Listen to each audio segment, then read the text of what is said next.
this is the best way to approach diabetes. We have different ways in which we treat different conditions. Over the last 50 years, we've got used to these very quick consults with our medical practitioners. Now, that model of healthcare really works when we're treating conditions with medicines. Medicines that can get rid of the condition and cure the condition, and then we don't have to worry about that condition. Now, we know that over the last 20 to 30 years, there's been this big rise in what we call chronic disease. Chronic means that we can't make these diseases go away. Now, currently, we are challenging that perception of whether a chronic disease is really a chronic disease. If we look at the word chronic and we know that these conditions are long-term, what we're finding, we're needing to take medicines long-term. A pill every day. We think about managing conditions rather than actually curing the condition.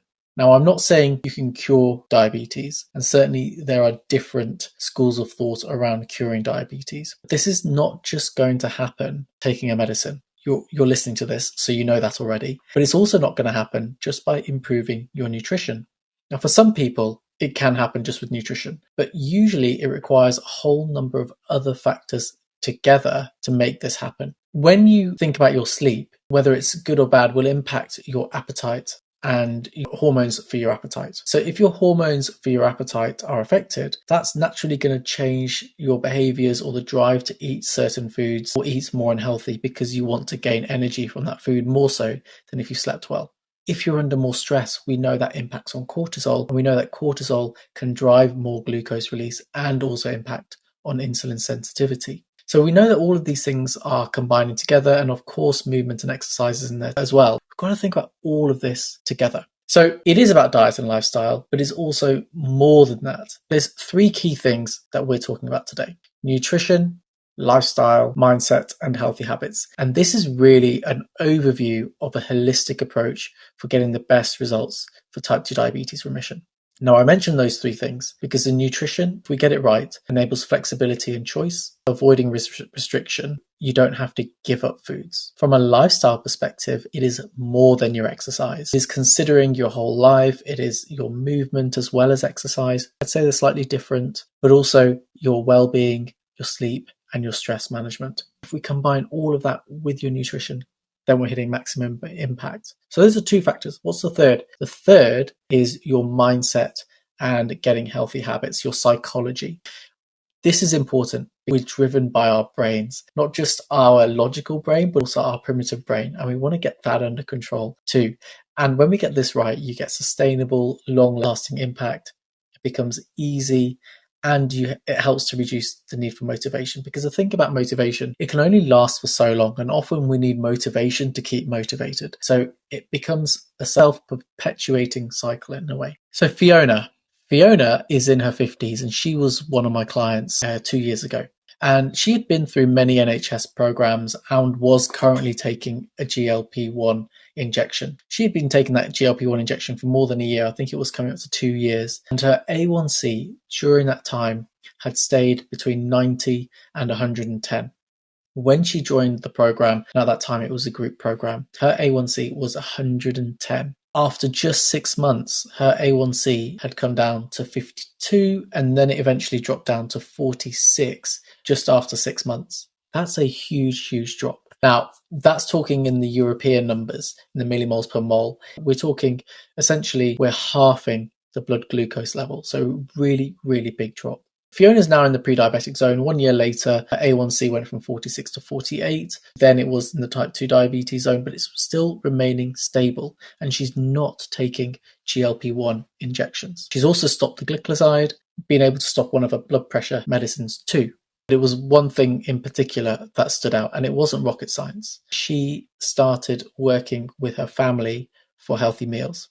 The problem wasn't her motivation. In fact, it was the motivation of her husband change his diet and lifestyle, and also working with one of her daughters who had problems with eating as well. So finding a solution that worked for her, finding a solution that worked for her husband, and finding a solution for her daughter was important. And it all had to work together. At one point during the program, she was trying to cook 3 different meals, one for herself, one for her daughter, and one for her husband. And that becomes really difficult to sustain. So she might be super motivated, but at points that's not going to be practical into the long run. So something had to change. As soon as we found a way to get her eating working with her daughter and with her husband, things suddenly became easier. This meal changed everything. Because that was a success, it meant that her ability to keep doing that became easier because she would do that instead of having to cook extra meals. And then overall, her lifestyle becomes easier to manage. So Chris is another one of my clients. And Chris was 120 kilos, nearly at 19 stone when he joined the program. And again, this was from 2 years ago. He's type 2 diabetic, had a diagnosis of heart failure and atrial fibrillation with increasing medicines. Now, in just 5 months, Chris moved into the pre-diabetic zone. He wasn't very high in the type 2 diabetic zone. The amazing thing about Chris is he lost 30 kilos. He lost 4 stone. He stopped experiencing gout. He stopped his gout medicines, and he also avoided increasing his blood pressure medicines, which is what he was being recommended to do by his GP at the time. We can make this simpler and make better health easier for you to achieve.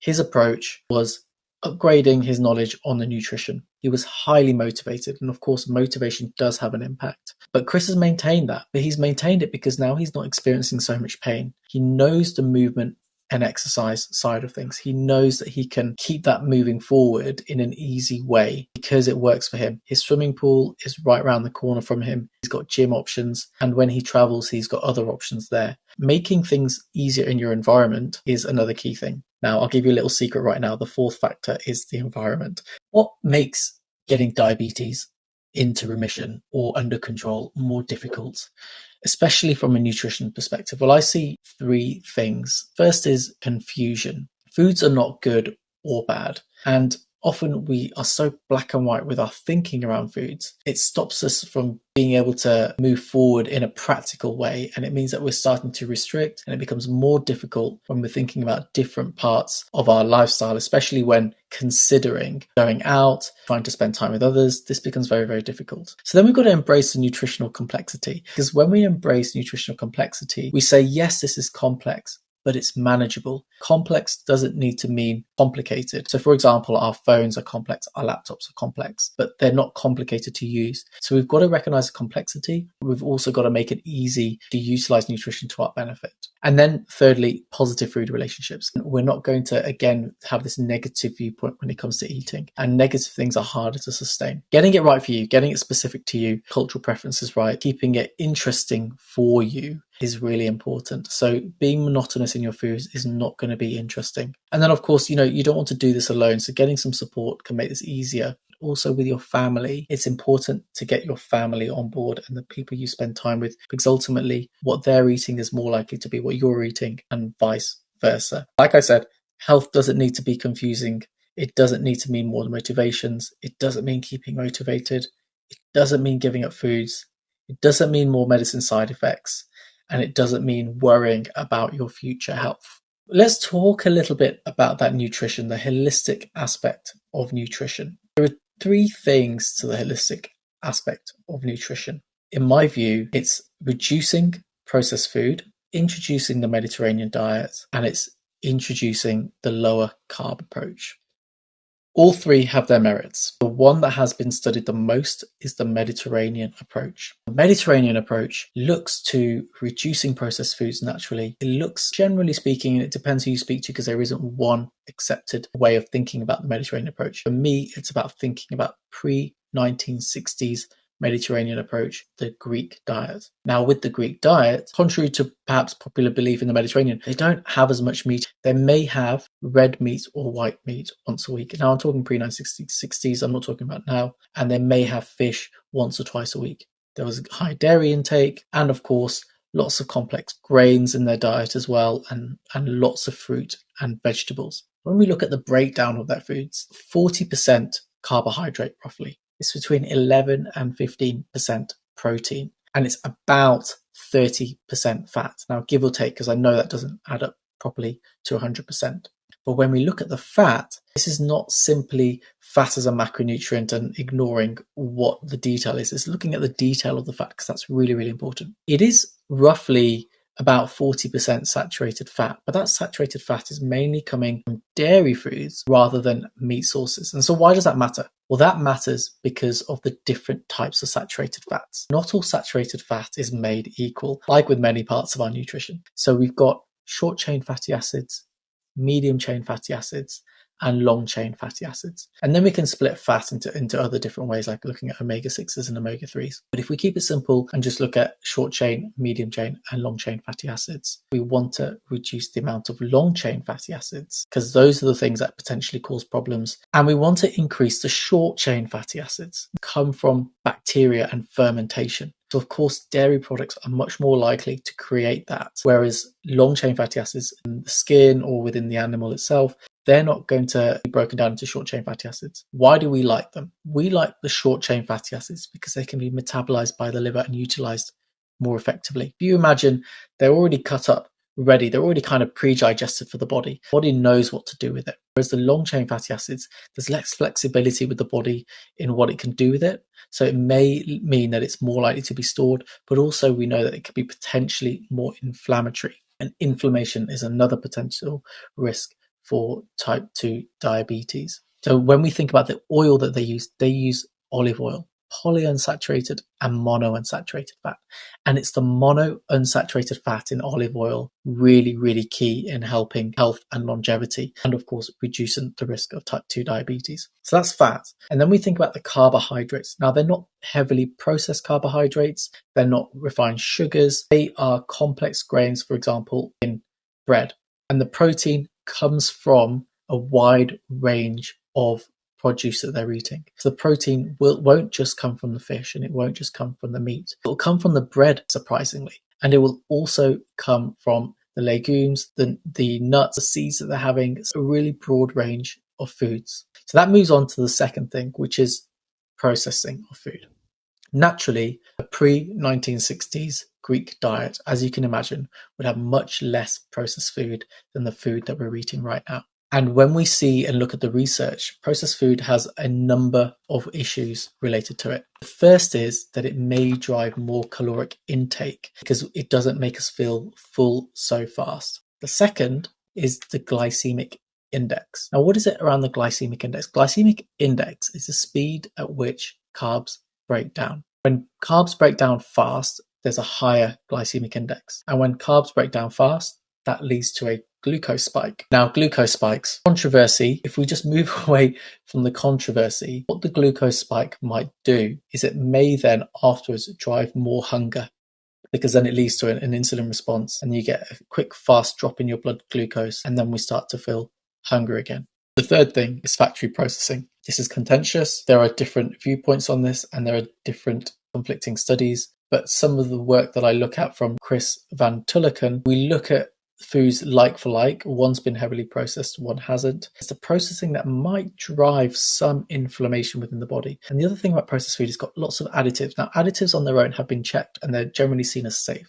But when we combine additives and put it into food, we haven't checked how that goes in terms of our health in the long run. And we can check on short-term data on additives and processed food, and we may see that it doesn't cause health problems. But in the long run, I think we have to be cautious, and we'll have to balance this with a conspiracy theory, that we don't move into a conspiracy theory, but we just have to balance our understanding of the level of potential harm that processed foods could cause us. If we just keep it really simple, if it drives caloric intake, even if it makes us feel hungry quicker, then there's good enough reasons right there to reduce processed food. So why is the lower carb diet so popular? I think it's because it's completely logical. Eat foods that has less carbohydrate in it, you'll get less glucose. Less glucose into the bloodstream means the insulin doesn't have to work so hard, the pancreas doesn't have to work so hard, less insulin needed, and then blood glucose doesn't rise, average blood glucose falls. Now, this is a superficial way of thinking, and that's why the Mediterranean diet has consistently performed very well in studies over long periods of time. It's because it's not just around the carbs, it's about all energy intake. This diet doesn't work for me because I don't eat Mediterranean food. Well, this is where it comes down to the quality of the nutrients and where it comes down to the macronutrients. When we think about Mediterranean foods, I would apply that and put it into a control fit. So this kind of goes in line with the blue zones as well, Dan Bretner's blue zones and the work that he's done around longevity. And longevity and diabetes are very, very closely interlinked. When we look at all these blue zones across the world, they're not all Mediterranean. One of the blue zones is actually in around Greece, in one of the islands. They will tend to have a little bit of meat, usually a mix of meat and fish. They will also have a lot of beans intake. Beans is one of the most important things. They will have complex carbs. They will have fats from healthy sources, and they will get a range of proteins from meat, dairy, and also from plants. So that's why you can take the macro split of the Mediterranean diet. You can take the saturated fat, polyunsaturated, monounsaturated split, the reduced processed split, and you can make sure around 40% of your carbs are complex carbs. Apply it to your dietary habits, and it can work in your diet as well. Don't worry if you're thinking everything has to be lower carb. It doesn't have to be like that. But look, it's not black and white, and some people find it's different things work for them. So some people love the lower carb diet. Some people love the Mediterranean approach. I think give yourself as much flexibility, learn a few approaches. That's going to be the best way to make this happen. Now, some people just can't stick to their eating habits. And I think part of this is because we're not getting to the why of your eating habits. Now, understanding the why includes, why is this happening to you? Why do you eat certain foods without thinking about it? Why do you eat certain foods when you know you shouldn't? Why is it so hard in the evenings but not the mornings, for example, for some people? And why does diabetes continue to occur in your family?